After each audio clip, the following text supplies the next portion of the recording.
Assalamualaikum Sobat Football United, ringan amatiran ala gua. Kali ini gua ingin ngobrol ringan. Jadi di beberapa video yang lalu gue sudah bahas mengenai perkiraan atau prediksi gua terkait dengan formasi Manchester United. Erik ten Hag akan seperti apa? Di situ gua perkirakan mungkin akan kembali ke 4-1-2-3 lagi. Kali ini gua ingin membahas formasi yang gue inginkan sebenarnya sebagai fans yang ringan amatiran.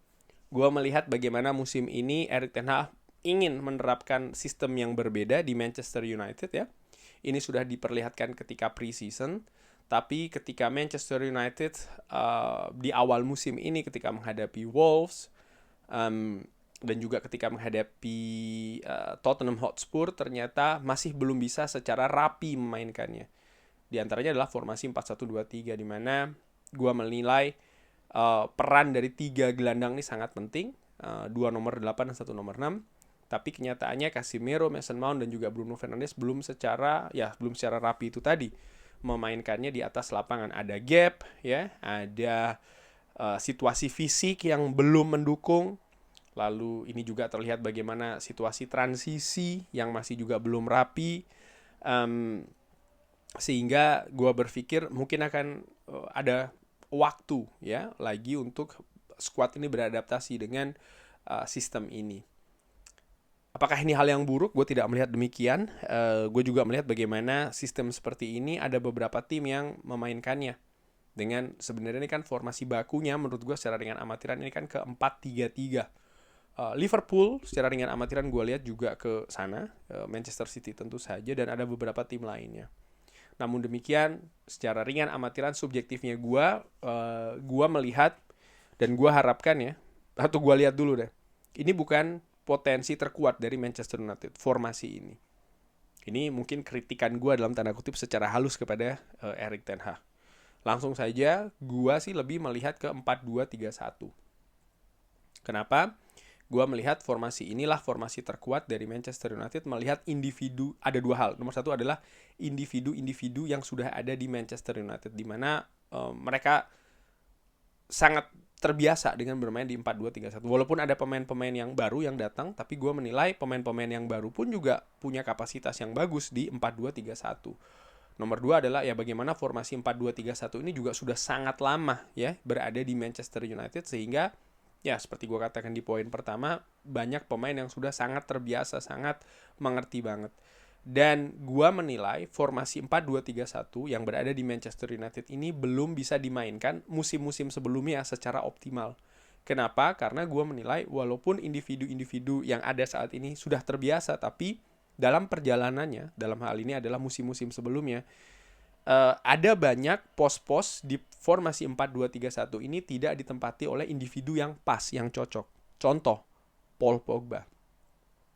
Gua menilai ya Paul Pogba sulit dia bermain di 4-2-3-1. Dia mau bermain di posisi nomor berapa? Nomor 6, nomor 10, nggak pas. Donny van de Beek, gua menilai juga seperti itu. Nggak pas nih bermain di 6, 8, 10 pun dia juga tidak pas. Mendatangkan Bruno Fernandes menurut gue juga dalam rangka untuk mengisi posisi nomor 10 di situasi atau sistem 4-2-3-1 itu tadi, dan dia bisa bermain secara luar biasa di situ, dan menurut gue disitulah posisi terkuat dari Bruno Fernandes. Lalu ada Casemiro ya di 4-2-3-1 di mana dia bisa bermain di double pivot. Christian Eriksen pun juga gue melihat bisa dimainkan di situ, dan pemain-pemain lain seperti seperti Marcus Rashford Marcus Rashford potensi terkuat ada di sisi kiri di 4-2-3-1, di mana dia juga bisa melakukan transisi dengan cepat. Anthony tadi yang gue singgung pun juga demikian, gue menilai Anthony bisa bermain di sisi kanan dengan transisi yang sangat cepat juga. Jadi intinya di formasi 4-2-3-1 ini sudah sangat mengakar di Manchester United selama beberapa musim. Hanya saja beberapa musim yang lalu ini juga belum ada individu-individu yang tepat. Nah, kali ini gue menilai di formasi ini Manchester United sudah punya individu-individu yang lebih baik nih, dan ingin gue bahas secara ringan amatiran kali ini. Di formasi 4-2-3-1 gue menilai bagaimana inilah situasi terkuat dari Manchester United dengan Andre Onana di penjaga gawang dengan Altay Bayindir sebagai backupnya. Lalu di 4 kuartet di belakang Manchester United, gue menilai ada Aaron Wan-Bissaka dengan Diogo Dalot, lalu Rafael Varane dengan Victor Lindelof, Lisandro Martinez dengan Johnny Evans. Ya, gue tidak memilih Harry Maguire, tapi gue lebih memilih Johnny Evans. Dan di kiri Luke Shaw dengan Tyrell Malacia. Nah, yang menarik adalah bagaimana situasi di pivot.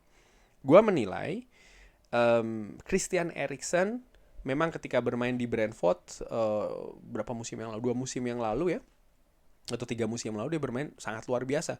Gue berkesempatan untuk menyaksikan secara langsung di Old Trafford. Pemain ini luar biasa. Tapi ketika dia pindah ke Manchester United, ternyata menurut gue kualitasnya ada penurunan di sana, sehingga ya bukan pemain yang ideal untuk ditempatkan di formasi 4-2-3-1. Musim lalu tentu saja kita ingat ya bagaimana Frankie De Jong yang diincar tapi tidak datang, dan kali ini ada Sofyan Amrabat. Gue menilai pivot Sofyan Amrabat dan Casemiro ini punya potensi menjadi fundamental atau pondasi yang kuat di lini tengah Manchester United, di mana keduanya menurut gue secara ringan amatiran punya karakter yang unik dan tidak sama. Ada persamaan tapi banyak juga perbedaan. Mereka sama-sama pemain yang fighting spiritnya bagus, punya kemampuan duel yang bagus, tapi gue juga melihat bagaimana Casemiro lebih bagus, lebih berani ketika dia melakukan penetrasi ke depan, sementara Sofyan Amrabat lebih menguasai lini tengah, benar-benar di tengah. Sehingga kalau Manchester United menyerang, ya Sofyan Amrabat bisa mengisi di daerah tengah dengan mendorong Casemiro lebih ke depan. Sehingga menurut gue ya Casemiro dan juga Sofyan Amrabat, Christian Eriksen backup seorang Sofyan Amrabat, dan Kobbie Mainoo gue tempatkan sebagai backup seorang Casemiro, pemain muda luar biasa ini. Menurut gue bisa dicoba ya, bukan dicoba sih, biasanya nanti kayak kalau dicoba kayak dicoba-coba enggak, tapi gue melihat Kobbie Mainoo sudah layak ya untuk dipromosikan dengan mendapatkan lebih banyak menit bermain di musim ini dengan apa yang ditunjukkan ketika pre-season, yang menurut gue pemain ini pemain yang punya talenta luar biasa di Manchester United, pemain muda yang luar biasa. Di kanan Anthony dan juga Facundo Pellistri. Yes, gue tahu Anthony sedang menghadapi situasi hukum, bahkan periode istirahat, absen ya. Ada pemain lain, ya Jadon Sancho bisa di sana, tapi gue nggak begitu yakin ya karena situasinya juga tidak bagus.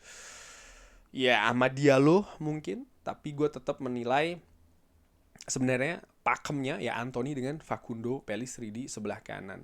Lalu di kiri ada Rashford dengan Garnacho dan Bruno Fernandes serta Mason Mount. Mason Mount tentu saja juga bisa digeser di kanan, walaupun sekali lagi ya ini posisi alternatif daruratnya. Posisi pakemnya tadi sih gue pikir tetap Anthony. Mason Mount yang didatangkan dengan harga cukup mahal, kenapa cuma dijadikan backup? Ya kalau balik lagi ke 4-2-3-1 seperti inilah kenyataannya ya menurut gue secara ringan amatiran.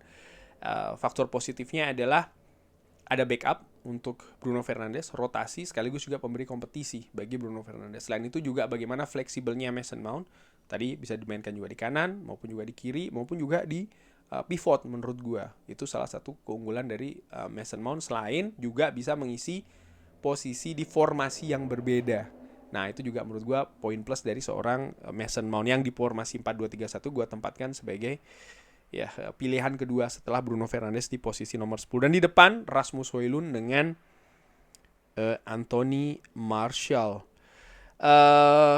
Di samping itu gue juga menilai ada pemain-pemain sebagai pilihan ketiga di Manchester United. Inilah dia ya. Ada Hannibal Mejbri, ada Amad Diallo, Jadon Sancho, Scott McTominay, Sergio Reguilon, dan Harry Maguire. Ini gue tempatkan sebagai pilihan ketiga di posisi yang berbeda-beda tentu saja. Ya, sekali lagi ini hanya pengharapan gue ya dari pengamatan ringan amatiran gue selama ini sampai dengan sejauh ini di Manchester United. Tapi bagaimana Erik ten Hag yang tahu lebih dalam, tentu saja lebih komplit situasi skuadnya.